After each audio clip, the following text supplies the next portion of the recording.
What's going on, guys? Today we're going to be looking at this beautiful Epiphone Wildkat, but it definitely wasn't beautiful when I first got this guitar. It was filthy and it didn't play well. So let's go down to the workbench and I'm going to take you step by step to show you how we got it to look this good. So let's go.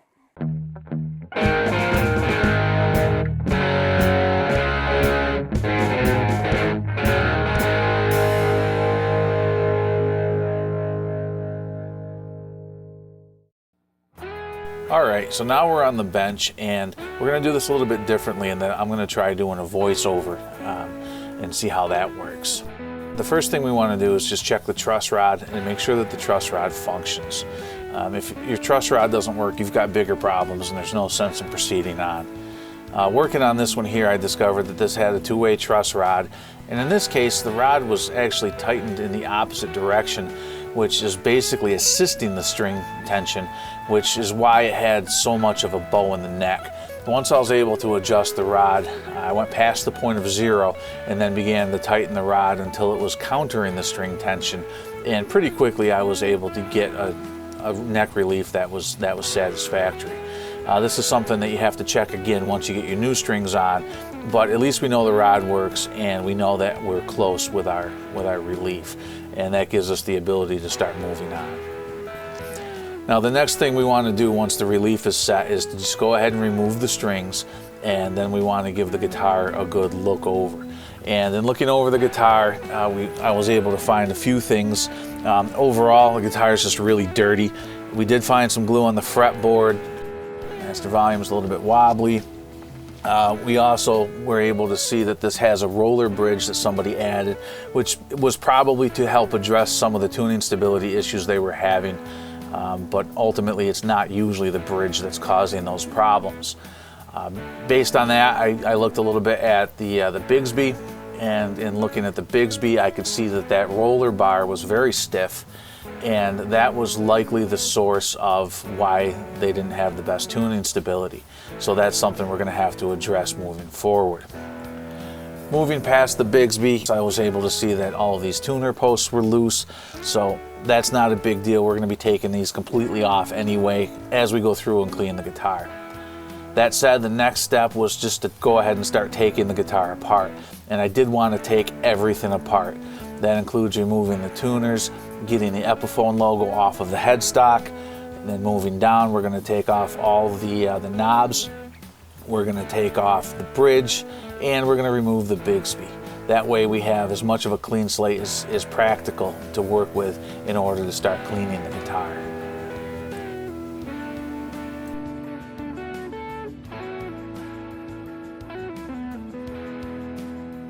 So one little issue we had here was that as we were taking this tuner off, you can see that it actually chipped the paint, and now there's a good chunk of the paint missing right underneath that tuner.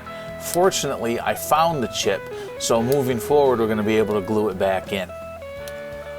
Now we'll just continue with our disassembly. In this particular case, we're working on getting the Bigsby off.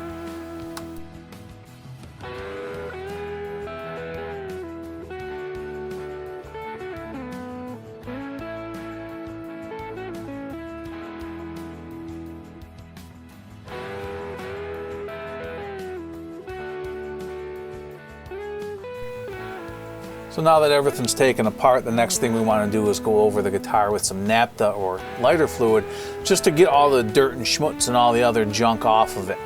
The naphtha does a great job at this because it's not going to harm your finish, and it just does a really good job of getting all that dirt and grime off. Now it does leave some streaking and some residue, but that's not a problem here because we're going to be going back with a lot of other cleaning and polishing steps later. So for this purpose, I think the naphtha really works really well. So now turning our attention to the back of the guitar, we identified that there's quite a number of fairly significant scratches right along the edge of the body, and you can see some that are right on the back of the body itself. Because I was concerned that these might go through the clear coat, I can't just sand them away, and on a budget guitar like this, doing some sort of more drastic refinish just is not plausible. So what we're doing is actually using nail polish to fill in some of those scratches. I'm using a black nail polish here. I think if I had like a really dark charcoal or graphite, it might have been even better. But you're only talking about some very minor spots that we're filling in here. And this is just going to allow it to be a lot less noticeable. Instead of those scratches being bright white like you see now, by filling them in with the black, anything that is still there after I do my wet sanding and my polishing will just be a somewhat unnoticeable black that kind of blends in with the overall look of the guitar, and it just makes it look a whole lot better. So that's what we're doing here.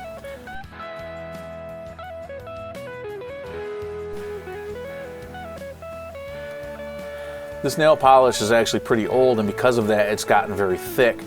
And so rather than using the toothpick, I decided to just put it right on my finger, and I ended up smearing some of it over those larger areas on the back.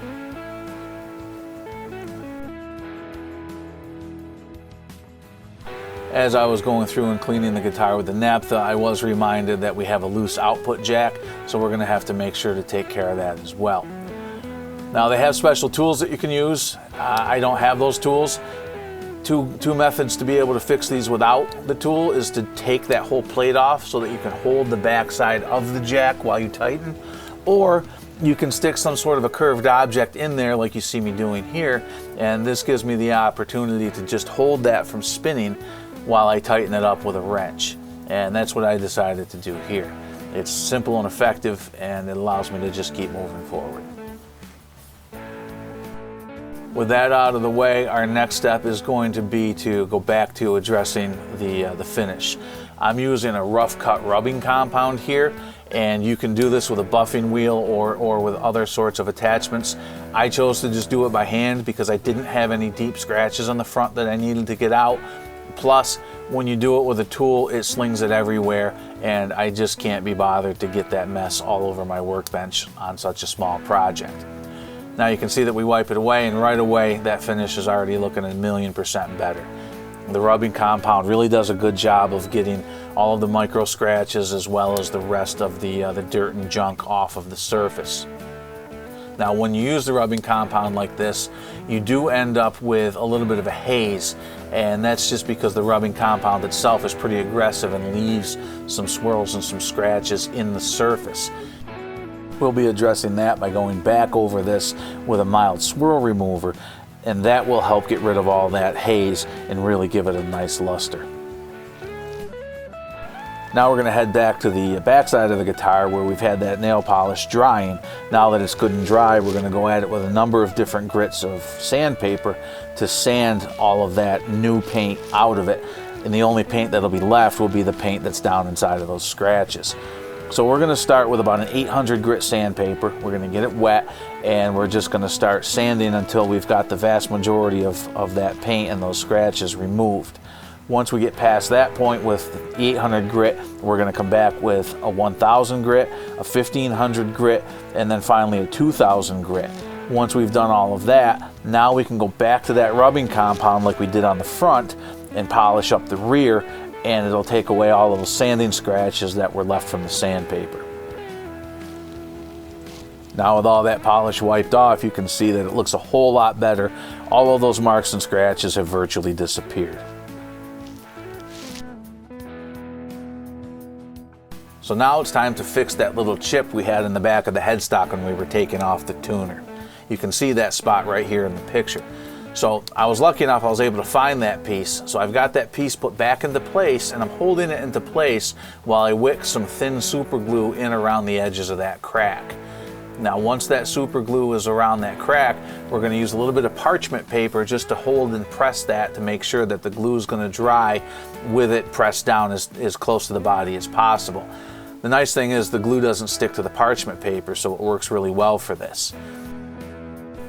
Once we're happy with how it's set, now we can just take a little bit of activator to make sure that all of that glue on the surface hardens so that we can get right to our next step, which is going to be wet sanding it and then polishing it just like we did on those scratches on the body.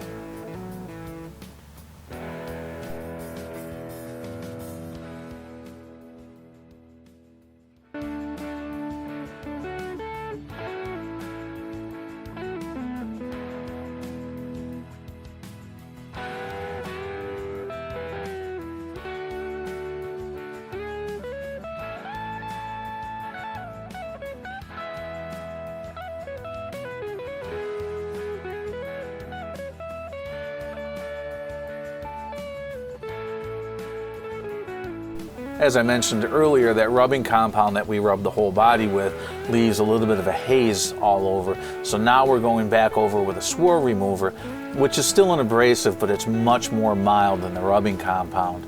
And this is going to get rid of all that haze and all of that swirliness that we have left over from using the rubbing compound. This is the same process where we just wipe it on somewhat aggressively, and we want to keep going over the same area since we're doing this by hand and not with some sort of a buffing wheel. But we're going to go over the whole guitar that we just went over with the rubbing compound with the swirl remover, and then as I take this off, hopefully you can see in the pictures that instead of having that haze that it had before, now it's just going to have a nice deep luster, and it really brings the shine and the depth out in the surface of the paint, and this really makes the guitar look a whole lot better. The next step was to address that shiny spot on the bottom of the fretboard that I had mentioned. This was likely some CA glue that was left over from gluing the binding back onto the edge of the fretboard. But this is the same process as dealing with the scratches. We just start with sandpaper somewhere around an 800 grit, and then we work our way up to a finer sandpaper. Later on, we're going to be sanding the entire fretboard anyway, so this will all blend in very nicely. The next step was just to take my fret file and to address a couple of frets that I felt could be a little bit improved upon. Overall, the fretwork on this already felt pretty good, but wherever I felt something that might have been just a little bit suspect, I wanted to take care of it.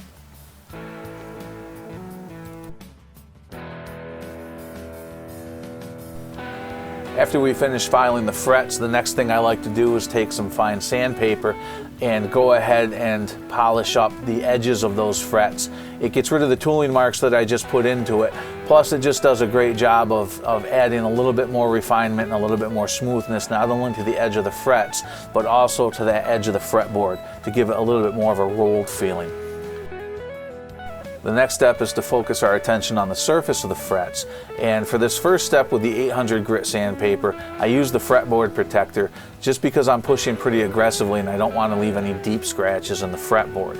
But we go over all of the frets with the protector in the way here with the 800 grit, and then after that we're going to tackle the frets and the fretboard together. And again, I'm on the 800 grit here, but I'm pushing a lot more lightly, and you can see I'm focused really just on the fretboard itself here. After that, we're going to go over the frets and the fretboard with progressively finer paper. This fretboard was a little bit rough, and by going over it with the papers along with the frets, it really helps to smooth out the board. Ultimately, we're going to work our way all the way up to a 1 micron grit of sandpaper, and then we're going to move on to polishing the frets and the fretboard. For this, I'm actually using a chrome polish, and I use this all the time for polishing my frets because it just does a great job of bringing out that last bit of shine and luster. But it also does a nice job of making that fretboard not only look a whole lot better with a nice polished surface, but it makes the fretboard feel great too.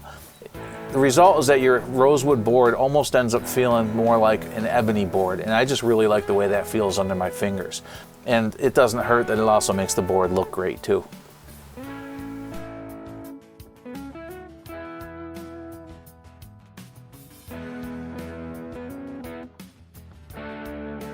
After polishing the frets and the board, we're going to use the naphtha again just to clean all of that junk and extra stuff off of the board itself. Then we're going to use lemon oil just to bring out that last little bit of shine. The thing with lemon oil is it just doesn't last. So after we wipe off that lemon oil, we're going to take one more step. We're going to put Howard's feeding wax onto the board, and then we're going to go ahead and rub that all over the board, and then just like you would do with any sort of a wax, we're going to let that sit there for a while and harden up. While the wax on our fretboard is drying, we can focus our attention on the pickups. I grabbed my chrome polish again, and I went to town just making sure that I can get all of that dirt and gunk off of the chrome on those pickup covers. Once we get all of that nice and cleaned up, then we just wipe it back off with a rag, and the end result is a great looking set of highly polished chrome pickups. Man, that's starting to look nice. Now we've got one last step that we want to do to the body. We're putting on an automotive cleaner wax, and this is really your last step on making sure that that body not only looks great but stays great looking. The cleaner wax is like any other automotive polish, but it has a very, very mild abrasive in it.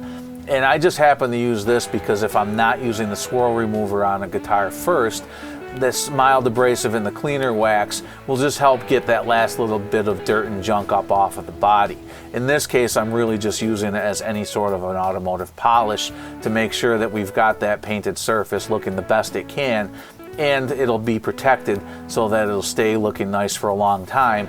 And from this point on, anytime you wipe it down, it's going to go right back to looking brand new again.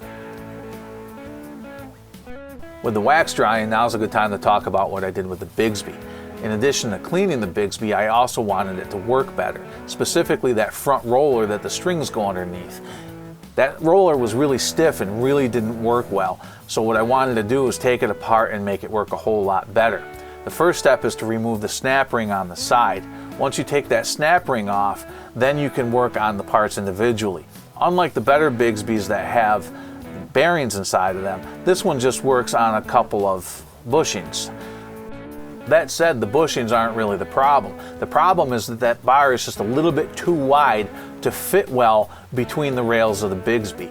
So what we had to do was take that bar off and sand it just a little bit to make the actual width of the bar a little bit smaller.